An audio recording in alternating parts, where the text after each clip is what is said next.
আসসালামু আলাইকুম ওরহমতুল্লাহ। প্রিয় মহাকালের সঙ্গীগণ, আপনারা কেমন আছেন? কমেন্টে জানাবেন নিশ্চয়ই।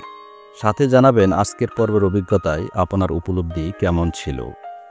গল্পে গল্পে পবিত্র কোরআনের শিক্ষা সিরিজের আজকের পর্ব এক নীরব অনুভূতির, যা কোনোদিন প্রকাশ করা যায় না দৃশ্যায়ন করে, শুধু উপলব্ধি করতে হয় অন্তরের দৃষ্টিতে, নীরব অনুভবে।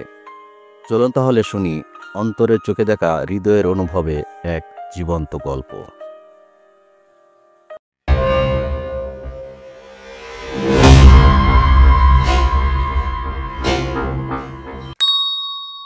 গল্পে গল্পে পবিত্র কোরআনের শিক্ষা। আজকের গল্প জলজ সন্তরণ।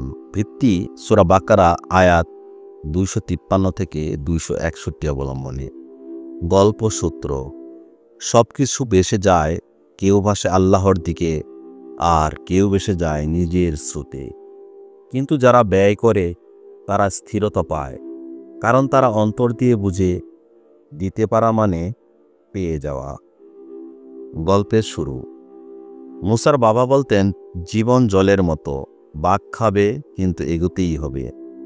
মুসা তখন হেসে বলতো, আমার জীবন তো থেমে থাকা পুকুর আব্বা, চলে না, কেবল জমে থাকে। আসলেই তাই, তার জীবনে ছিল না নাম, না ডিগ্রি, না সম্ভাবনার আলো। ছিল কেবল একটা বাক্য, ও তো কিছুই হয় না। কিন্তু মুসা চেয়েছিল কিছু হওয়া নয়, চেয়েছিল কিছু করা।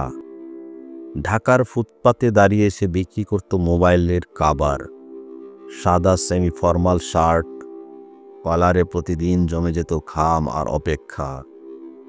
পাশ দিয়ে চলে যেত প্রাইভেট কার, কাছে গেরা চোখগুলো একবার তাকিয়ে আবার ঘুরে যেত। কেউ থাকতো না, কেবল শব্দ থাকত। হর্ন, হুইসেল, হাত ডাক আর একটানা চলে যাওয়ার সময়। মাঝে মধ্যে আকাশের দিকে তাকিয়ে ভাবত, আল্লাহ কি আমার নাম জানেন? তার চারপাশে সবাই ব্যস্ত, কেউ নাম কামাচ্ছে, কেউ টাকার পাহাড় বানাচ্ছে, আর মুসা ফুটপাতে দাঁড়িয়ে একটা সিগন্যালের অপেক্ষায়। তবু একটা জেদ ছিল ভেতরে, নাম নয়, কাজ দিয়ে চিনুক মানুষ।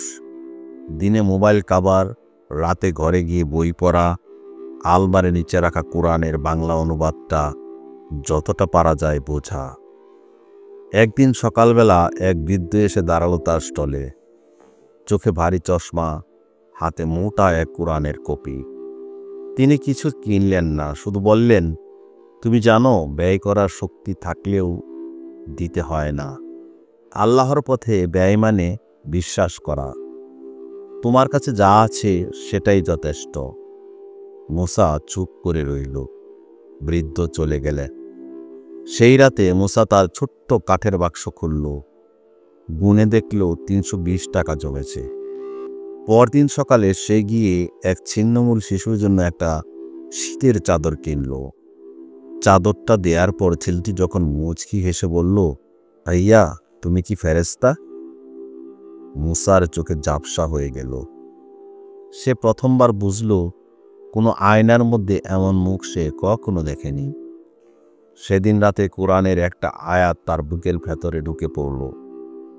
যারা নিজেদের সম্পদ ব্যয় করে আল্লাহর পথে, তাদের দৃষ্টান্ত এক বীজের মতো, যা থেকে 7টি শীষ জন্মায়, প্রতিটি শীষে 100টি করে দানা থাকে।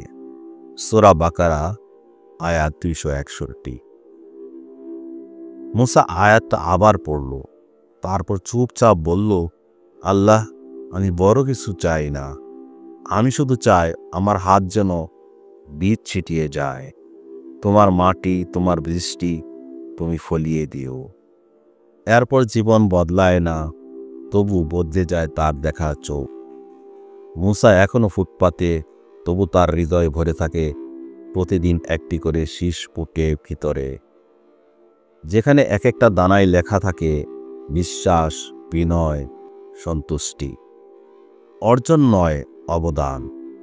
আর সেই অনামিকা সুখ, যেটার নাম হয়তো জানে না মুসা, তবে অনুভব করতে পারে নামাজের প্রথম সিজদায়, চূড়ান্ত এক নীরবতায়।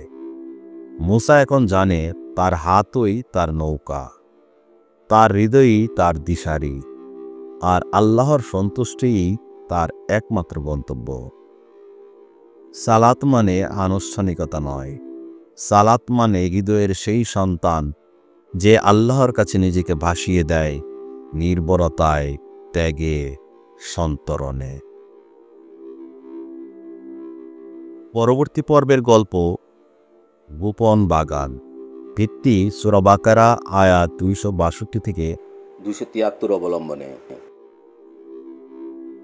আগামী পর্বে আমরা দেখব এক বৃদ্ধ, এক অন্ধ শিশু আর একটি অদৃশ্য বাগান।